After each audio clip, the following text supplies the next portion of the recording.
transfer, Harry? Did you speak to him? Say anything to him?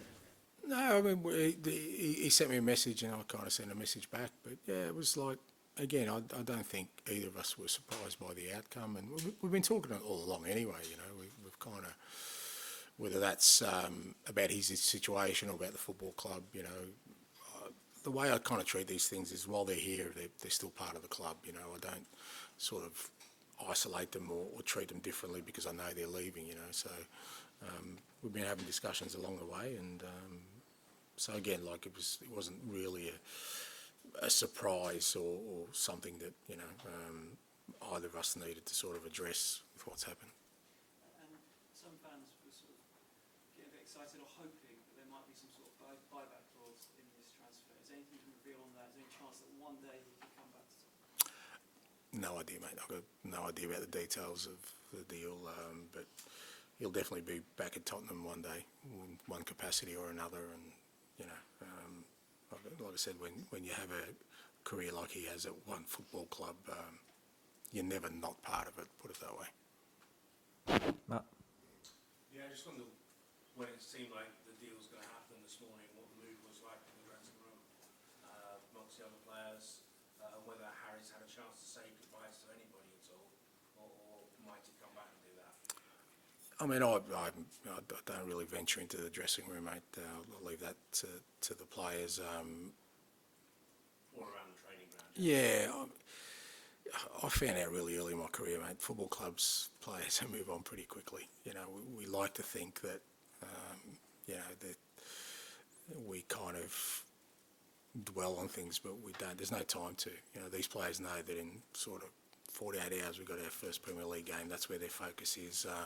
I'm sure Harry has reached out or will reach out at some point to all the playing group, you know, but, you know, he hasn't been in to sort of say his goodbyes or anything like that.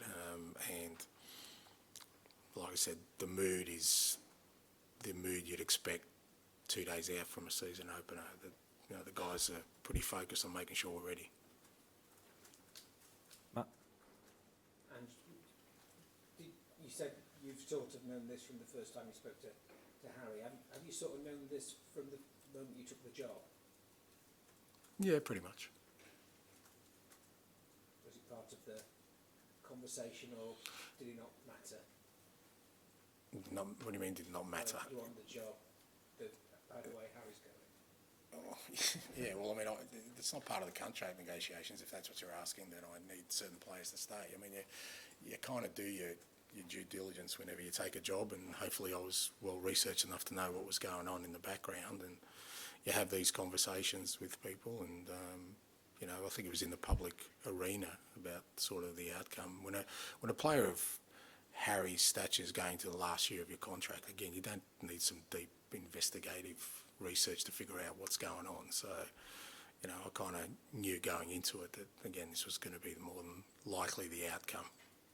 Do you understand the appeal for him of joining Bayern Munich? Yeah, look, again, I'm reticent to get into other people's shoes, mate, because if people sort of did that for me, I wouldn't be comfortable in people speaking for me.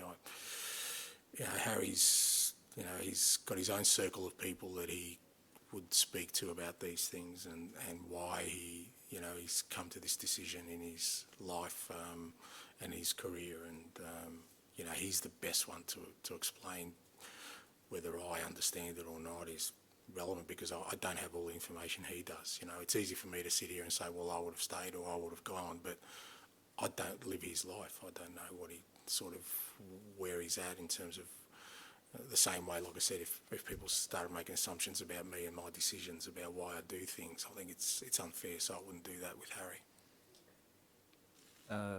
Yeah, sorry. Hello, Ange. My name's Michael Yakumi. I'm from the Greek Cypriot newspaper Badigiyaki, based in London. I mean, you left Greece with your family at the age of 5 and went to Australia.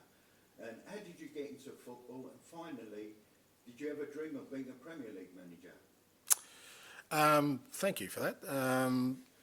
No, look, I'm very proud of my roots. I've spoken about them extensively.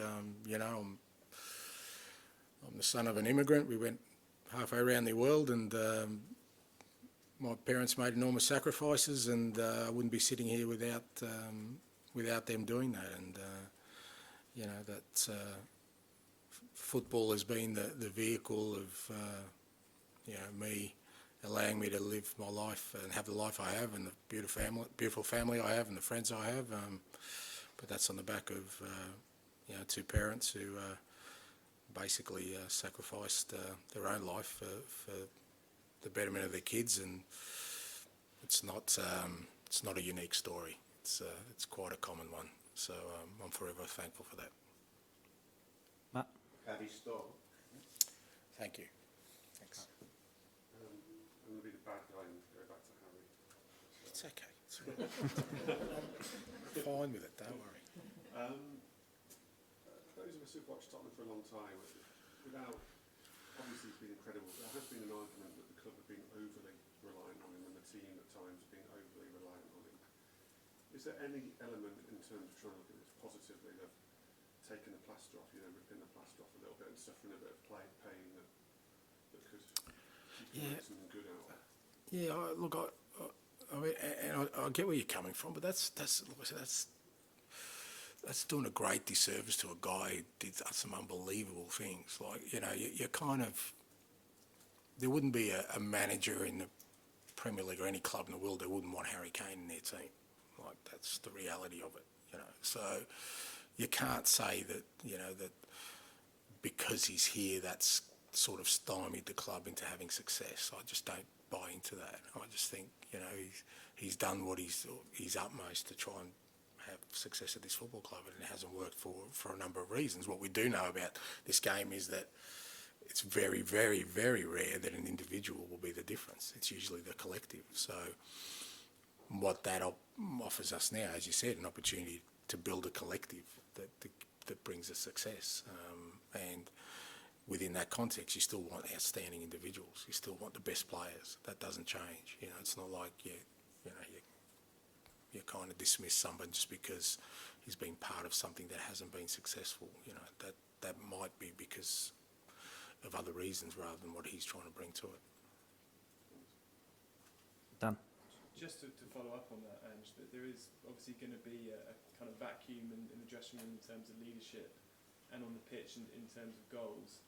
Do you see, in a positive way, you know, that being filled by other players stepping up and perhaps kind of emerging from Harry's shadow, as it were?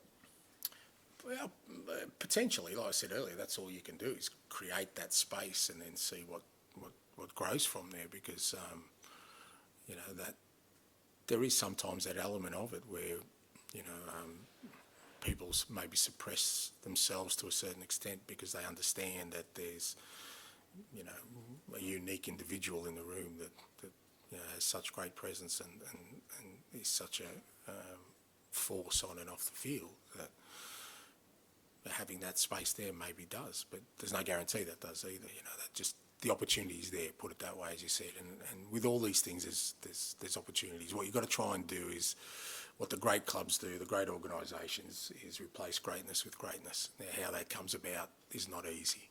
You know, it's not easy, but that's what the big clubs do. You know, they find a way to sustain and maintain and grow, even when the greatest, you know, leave their doors. And over the years, I suppose, when Harry's been injured in the past, there's always been this debate about whether Son is a striker. Some of your predecessors made it very clear he wasn't a striker. Others thought he could play there. Do you think he could play through the middle, kind of, you know, semi-regularly for you? Do you see that being an option? Yeah, I don't see it. I wouldn't rule it out. I've known Sonny for a long time, and you know, watched his career develop. There's no doubt he could play centrally in my mind, especially the way we play. I mean, again, you know, I think that's where the nuances lie, is that different managers have different ways of setting up their team.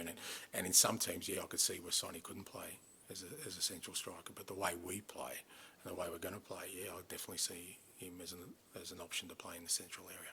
And just one for Leeds, is it kind of how far away, how ready is he to play minutes in the Premier League? Yeah, no, it'd be a while for him. I think we just got to let him settle again. He's come halfway around the world. He's a young guy. Yeah, it's a fairly different level. He's one we will invest in the long term. But I wouldn't expect him to see any minutes over the sort of first part of the season. Okay, Ed, finish with this section with you, please. I'm just going to ask if you don't have to tell us anything, but what did you say to Harry in your message? You just wish him all the best. Yeah, no, I'm not going to say, mate, but yeah.